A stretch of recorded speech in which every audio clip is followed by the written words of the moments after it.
मणिपुर के अतिरिक्त पुलिस अधीक्षक टी वृंदा ने राज्य सरकार को अपना पुलिस वीरता पदक लौटा दिया है। फिलहाल अदालत में राज्य सरकार और टी वृंदा आमने सामने हैं। अब सवाल ये उठता है कि जो आईपीएस ऑफिसर स्थानीय ड्रग माफिया के लिए चुनौती बन चुकी है, स्थानीय अपराधियों पर शिकंजा कसने में जिसने कोई कसर नहीं छोड़ी, आखिर उसे अपना वीरता पुरस्कार क्यों लौटाना पड़ता है?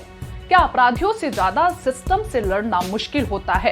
क्या ये सब वो अपनी नौकरी के लिए कर रही है या फिर दुनिया को बदल देने के लिए? इन सभी सवालों का जवाब जानेंगे आज के शो में। देखते रहिए ये शो।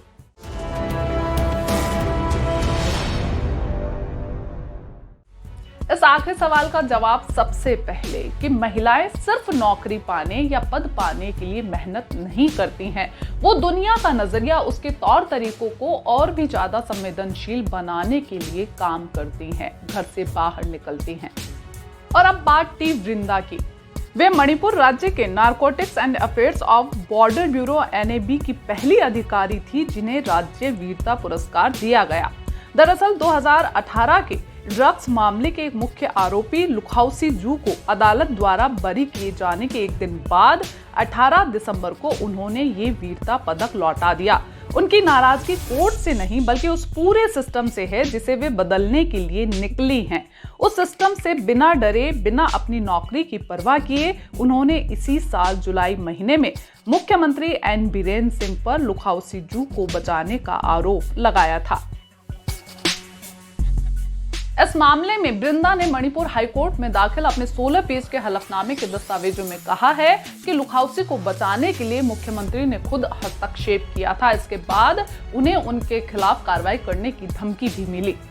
इस मामले में लुखाउसी के बरी होने के बाद टी वृंदा ने मुख्यमंत्री के नाम एक पत्र लिखा है और कहा है, मैं नैतिक रूप से ये महसूस करती हूँ कि मैंने राज्य के आपराधिक न्याय वितरण प्रणाली की इच्छा के अनुसार अपना कर्तव्य नहीं निभाया है। इसीलिए मैं खुद को इस सम्मान के योग्य नहीं मानती। इसीलिए मैं उसे राज्य के गृह विभाग को लौटाती हूँ ताकि इसे अधिक योग्य और वफादार पुलिस अधिकारी को दिया जा सके। खैर, ये पहला मामला नहीं है उन महिला अधिकारी कर्मचारियों का जो अपराधियों के साथ साथ सिस्टम के भ्रष्टाचार से लड़ रही हैं और उनका अपना ही सिस्टम उनको पीछे धकेलने की कोशिश में लगा है। आपको याद होगा कि कोरोना महामारी के हाहाकार के बीच जब पूरा देश लॉकडाउन से गुजर रहा था, उसी समय गुजरात की एक महिला कांस्टेबल को उसकी ड्यूटी पूरी करने के लिए तबादले की राजनीति का शिकार होना पड़ा था।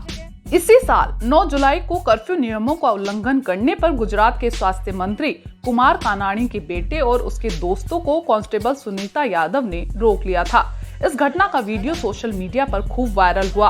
वीडियो क्लिप में युवक कहते सुना गया कि उसकी पहुंच इतनी है कि वह उस कांस्टेबल को 365 दिनों के लिए उसी जगह खड़ा करवा सकता है। इस पर सुनीता यादव बिना डरे कहती हैं कि वे उनकी दासी या उनके पिता की सेवक नहीं हैं। खैर, ये डेयरिंग लेडी तबादले की भेंट चढ़ी। अब महिलाओं का पुलिस महकमे में होना या अपराधियों के खिलाफ खड़ा होना इस समाज, इस देश के लिए कितना जरूरी है, सिर्फ 2 उदाहरणों के साथ हम जान सकते हैं। पहली घटना है निर्भया केस। हाल ही के बहुचर्चित हाथरस रेप केस में चार्जशीट को 2.5 महीने बाद पेश किया गया, जबकि निर्भया ऐसा पहला केस था जिसमें सिर्फ 19 दिनों में 1000 पन्नों की चार्जशीट पेश की गई और सिर्फ 2 दिनों में आरोपियों को पकड़ा गया। हमें ये नहीं भूलना चाहिए कि ये केस अंत तक कमजोर सिर्फ इसलिए नहीं पड़ा क्योंकि अपराधियों को पकड़ने से लेकर उनकी चार्जशीट बनाने तक का काम आईपीएस ऑफिसर छाया शर्मा ने किया था। ये वही छाया शर्मा है जो निर्भया को देखते ही रो पड़ी, उसे न्याय दिलाने के लिए तुरंत कदम उठाए, कठोर कदम उठाए और दरिंदगी की शिकार एक लड़की को न्याय मिला। ये पूरा केस अपने आप में एक नजीर है कि महिलाएं किसी पद पर रहते हुए पूरी दुनिया को संवेदनाओं के साथ जोड़ना जानती हैं। ऐसी ही एक और आईपीएस अधिकारी है मेरीन जोसेफ, जिन्होंने जून 2019 में केरल के कोल्लम जिले के पुलिस कमिश्नर का कार्यभार संभाला और सबसे पहले महिलाओं और बच्चों से जुड़े सभी पेंडिंग केस देखे। इसी दौरान साल 2017 में 13 साल की बच्ची के साथ यौन हिंसा और फिर उसके आत्महत्या करने का केस उनके सामने आया, जिसमें आरोपी सुनील भारत छोड़कर अरब जा चुका था। इस केस की फाइल लगभग बंद सी थी, लेकिन मैरीन ने तुरंत कार्रवाई की और सुनील पहला ऐसा यौन अपराधी था जिसे विदेश से पकड़कर वापस भारत लाया गया। हमें गर्व है इन पर, लेकिन उनके लिए क्या कहा जाए जो तमाम चुनौतियों को स्वीकार करते हुए समाज और दुनिया को बदलने के लिए निकली महिलाओं को उनके काम से नहीं बल्कि उनकी सूरत से आंकते हैं। साल 2016 में ऐसा ही कुछ हुआ जब मीडिया में सबसे खूबसूरत 11 Indian civil services women officers की लिस्ट जारी की गई। इन 11 महिलाओं को उनके काम के आधार पर नहीं बल्कि उनकी खूबसूरती के आधार पर रैंकिंग दी गई। तब भी मैरीन जोसेफ ने उस मीडिया हाउस का विरोध किया। वे भी इस खूबसूरती की लिस्ट में शामिल थी। उन्होंने कहा था कि ये भारत में जटिल नौकरशाही प्रणाली में काम करने वाली साहसी और बहादुर अधिकारी हैं, जिन्हें उनके अच्छा या बुरा होने को शरीर की पॉलिटिक्स के आधार पर मापा गया। उनके अचीवमेंट्स क्या कोई मायने नहीं रखते? उन्होंने यहाँ पर यह सवाल भी उठाया था कि क्या कभी आपने सबसे हैंडसम पुरुष ऑफिसर की लिस्ट जारी होते देखी है?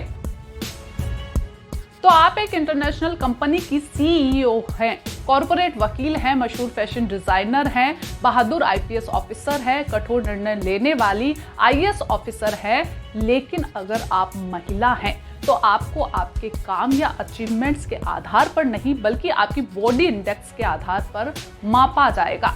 लेकिन ऐसा करने वाले ये नहीं जानते कि महिलाएं उनके इस फ्रेम को तोड़कर आगे बढ़ चुकी हैं। वो दुनिया को बदलने के लिए अपने वीरता पुरस्कार लौटा सकती हैं और अरब में बैठे अपराधी को सजा दिलाने के लिए प्रतिबद्ध है।